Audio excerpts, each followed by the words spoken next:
Hello dear students, हम लोगों ने लास्ट लेक्चर में हम लोग ये स्टडी किए थे गैस लॉस के बारे में। बॉयल्स लॉ स्टडी कर चुके हैं, Charles law, Lucas law and Avogadro law. और हम लोगों ने graph related to the Charles law ये भी ड्रॉ किया है। डिफरेंट ग्राफ्स है ना, हम लोगों ने प्लॉट किए हैं।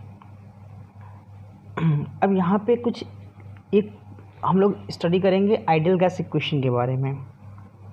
हमारा जो नेक्स्ट टॉपिक है state of matter gas state में, वो है हमारा what about the ideal gas equation. यहाँ पे आइडियल गैस इक्वेशन के बारे में स्टडी करेंगे कि आइडियल गैस इक्वेशन किसे बोलेंगे।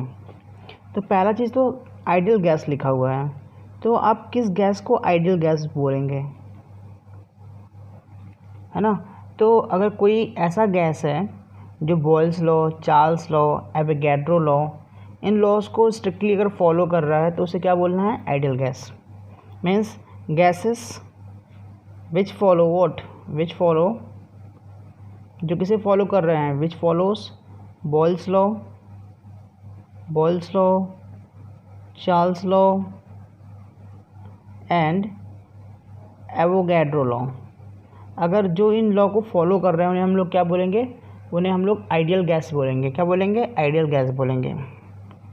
लेकिन जो आइडियल गैस होता है ना, ये एक हाइपोथेटिकल गैस है। कैसा है, एक हाइपोथेटिकल गैस है, कल्पना की गई है एक इस गैस की, है ना।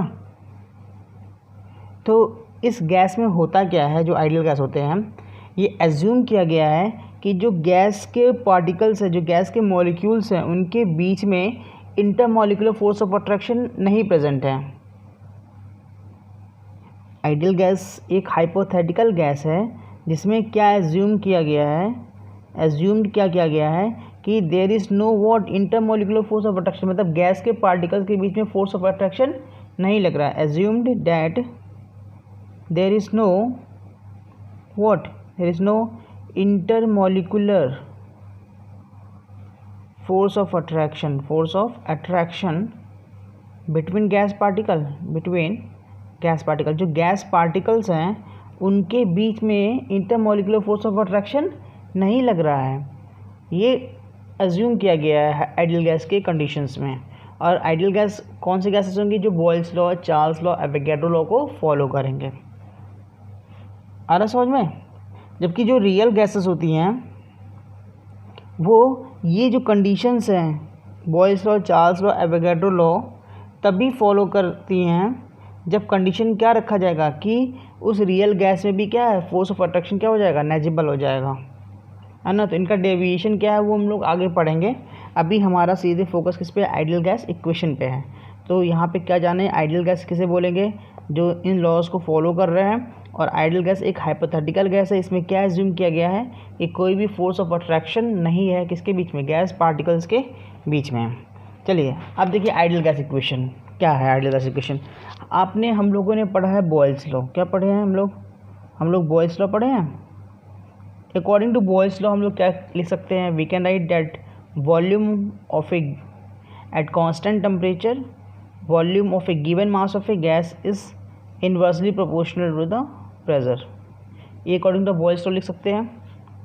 चलिए what about the Charles law, आप चार्ल्स लॉ से क्या लिख सकते हैं, चार्ल्स लॉ से हम ये लिख सकते हैं, at constant pressure and for a fixed amount of gas the volume is directly proportional to what, temperature. इसे इक्वेशन फर्स्ट कर देते हैं, इसे इक्वेशन सेकेंड। ये बॉयल्स लॉ है, ऑलरेडी स्टडीड है। जिसको कन्फ्यूज़न है वो प्रीवियस लेक्चर में इसको एक्सप्लेन किया गया है, वहाँ पे देख सकते हैं। चार्ल्स लॉ है, इसको भी एक्सप्लेन किया गया है। और थर्ड हमारा है एवोगैड्रो लॉ। और एवोगैड्रो लॉ से क्या लिख सकते हैं कि V directly proportional to what, number of moles या नंबर ऑफ मॉलिक्यूल्स कह सकते हैं, एवोगैड्रो लॉ।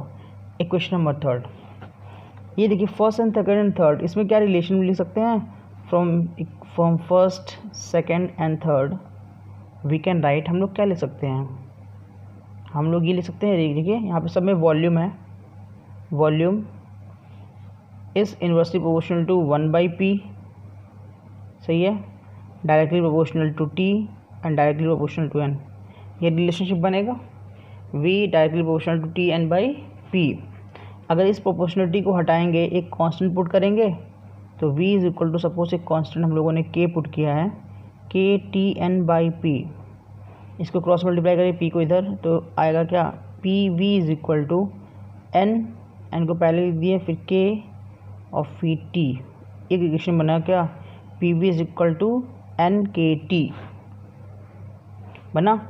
इस k की जगह पे k क्या है, कांस्टेंट है, इसी कांस्टेंट को हम लोग क्या बोल रहे हैं, यूनिवर्सल गैस कांस्टेंट, और उसके जगह पे क्या पुट कर देते हैं, R, P V is equal to what, N, के जगह पे क्या रख दिए, आर एक कांस्टेंट है, तो बना फॉर्मूला क्या, P V is equal to N R T. ये क्या है हमारा, it is the ideal gas equation. आप देख रहे होंगे ऊपर से कैसे तीनों लॉ के बेसिस पे हम लोगों ने आइडियल गैस इक्वेशन यहाँ पे डिराइव कर दिया। तो आइडियल गैस इक्वेशन है यहाँ पे वेयर हमारा P क्या है, P इज़ द प्रेशर, सब बताया गया यूनिट्स के बारे में। V क्या है, V is the volume, N is the number of moles. यहाँ पे T किसको डिफाइन करता है, T define the temperature in absolute scale. And what is R, R is the universal gas constant. R क्या है हमारा, यूनिवर्सल गैस कांस्टेंट है, R क्या है, यूनिवर्सल गैस कांस्टेंट है। और इस इक्वेशन को क्या बोलेंगे, आइडियल गैस इक्वेशन। तो P V is equal to N R T क्या है, आइडियल गैस इक्वेशन। कोई अगर आपसे पूछता है आइडियल गैस इक्वेशन क्या है, तो P V is equal to N R T. इसमें गैस यूनिवर्सल गैस कांस्टेंट क्या है, कैपिटल आर, क्या है, कैपिटल आर क्या है, एक क्या है हमारा यूनिवर्सल गैस कांस्टेंट है। अब यहाँ पे आइए, इसको और क्या लिख सकते हैं हम लोगों ने अभी लिखा क्या, P V is equal to N R T. देखिए क्वेश्चन यहाँ से नहीं बनता है, P V is equal to N R T से क्वेश्चन कहाँ से बनता है, देखिए इसको और मॉडिफाई करते हैं। और क्या कर सकते हैं हम लोग, ये कर सकते हैं P V is equal to number of moles, N क्या है, नंबर ऑफ मोल्स है, इसको लिख सकते हैं वेट बाई मॉलिकुलर वेट या मास बाई मॉलिकुलर मास। तो number of moles here written weight by molecular weight into R into T written. आप क्या करिए, इस m को इधर सब्स्टिट्यूट करिए, तो आएगा P M is equal to weight, और v को इधर नीचे कर दीजिए, v आर टी लिख सकते हैं। चलिए अब आपको पता होगा कि जो डेंसिटी होता है, डेंसिटी क्या होता है, density is equal to weight by volume होता है ना। तो यहाँ देखिए पी एम, यहाँ पे वेट बाई वॉल्यूम क्या लिख सकते हैं, डेंसिटी, तो density R rho R T. यहाँ फॉर्मूला क्या बना, P M is equal to rho R T. तो P क्या है यहाँ पे, P is the pressure, M क्या है यहाँ पे, M is the molecular mass, rho क्या है, density of gas, R universal gas constant, and T क्या है हमारा, T टेम्परेचर। हो जाएगा। तो क्वेश्चन यहाँ से आएगा P M is equal to rho R T, P M is equal to what, rho R T, P M is equal to rho R T. अब आते हैं थोड़ा यूनिवर्सल गैस कांस्टेंट आर के बारे में बात कर लेते थोड़ा सा। आर क्या है हमारा, यूनिवर्सल गैस कांस्टेंट है। तो यहाँ से देखिए फॉर्मूला निकला P V is equal to N R T. तो यहाँ से आर क्या वैल्यू क्या निकलेगा, निकलेगा P V by N T, निकलेगा P V by N T. देखिए आर का जो वैल्यू होता है ना, वो सिर्फ प्रेशर, वॉल्यूम और टेम्परेचर के यूनिट से भी डिपेंड करता है। किसके, जो आर का वैल्यू है, यहाँ पे लिख सकते हैं कि वैल्यू ऑफ जो आर है, बहुत इंपॉर्टेंट है, एनसीईआरटी में मेंशन है, value of R it depends upon what, upon unit of P V N T, है ना। तो P V R is equal to ये हो गया। अब यहाँ से हम आर की यूनिट यहाँ पे रिजॉल्व करते हैं, आर की यूनिट क्या निकलेगी। तो यहाँ पे देखिए R is equal to, pressure को क्या फॉर्मूला है, प्रेशर को फोर्स बाई एरिया लिख सकते हैं, ये फॉर्मूला है। एंड वॉल्यूम क्या होता है, volume area into length by number of moles N, temperature T. यहाँ देखिए एरिया कैंसिल, यहाँ पे आया force into length by number of moles into temperature. और फोर्स इंटू लेंथ किसका यूनिट है? अगर आप फिजिक्स पढ़ रहे हैं तो डायमेंशन पढ़े होंगे, तो it is something work energy, ये एनर्जी हो गया ऊपर, और नीचे क्या है? Number of moles and temperature, ये हो गया।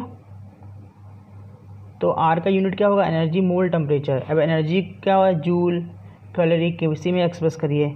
तो आर का अगर कभी भी यूनिट होगा तो नीचे क्या होगा? मोल टेम्परेचर होगा, ऊपर एनर्जी में चेंज कर सकते हो, अर्ज रखना है, इलेक्ट्रॉन वोल्ट रखना है, कैलोरी रखना है, जूल रखना है, कुछ भी रखिए। तो आर की वैल्यू कुछ याद कर लीजिए, आर की वैल्यू 8.314। अगर जूल एनर्जी को यूनिट जूल में एक्सप्रेस करें तो जूल पर मोल पर केल्विन, या आर की वैल्यू जो होती है 1.97 कैलोरी, अगर एनर्जी को कैलोरी में एक्सप्रेस कर रहे हैं, फिर मोल इन्वर्स मोल केल्विन इन्वर्स हो जाएगा। अगर आप अर्ज में एक्सप्रेस कर रहे हैं तो 8.314 इंटू 10⁻⁷ अर्ज पर मोल पर केल्विन।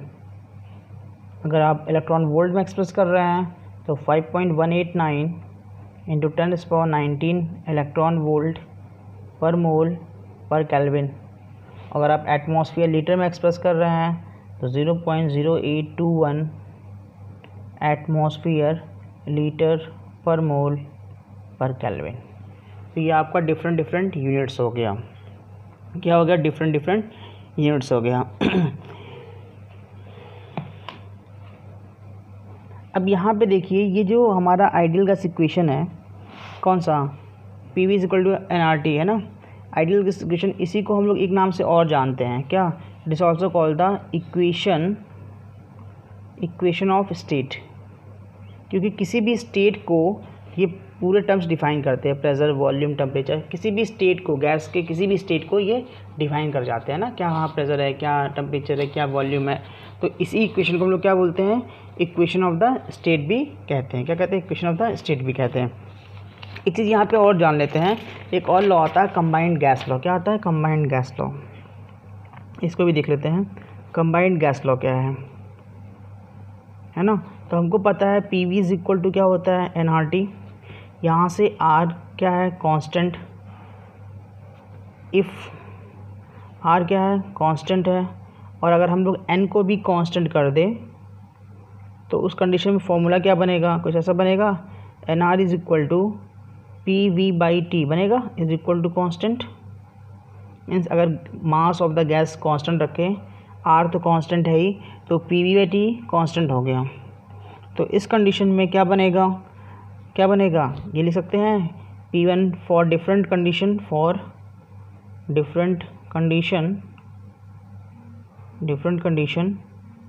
ये बनेगा P1 V1/T1 is equal to what? P2 V2/T2, ये बनेगा। इसी को क्या बोलते हैं? इस इक्वेशन क्या बोलेंगे? Combined gas equation. तो हम लोग क्या क्या स्टडी कर चुके हैं? हम लोगों ने आइडियल गैस इक्वेशन स्टडी किया, इक्वेशन ऑफ द स्टेट समझ में आया क्या होता है, कंबाइंड गैस इक्वेशन क्या है, आर का यूनिट क्या होगा, आर का डायमेंशन भी निकाल सकते हैं, फिजिक्स के लिए हेल्पफुल होगा। साथ में हम लोगों ने आर की वैल्यूज़ भी स्टडी की, डिफरेंट यूनिट्स में आर की वैल्यू क्या होती है।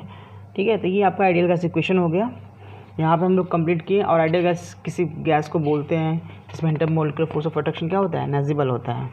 क्या होता है? नेजिबल होता है ना। तो ये आपका हो गया क्या? आइडियल गैस इक्वेशंस हो गया। अब हम लोग नेक्स्ट मूव करेंगे what? We will move to the what? Dalton's law of partial pressure. Next lecture में स्टडी करते हैं।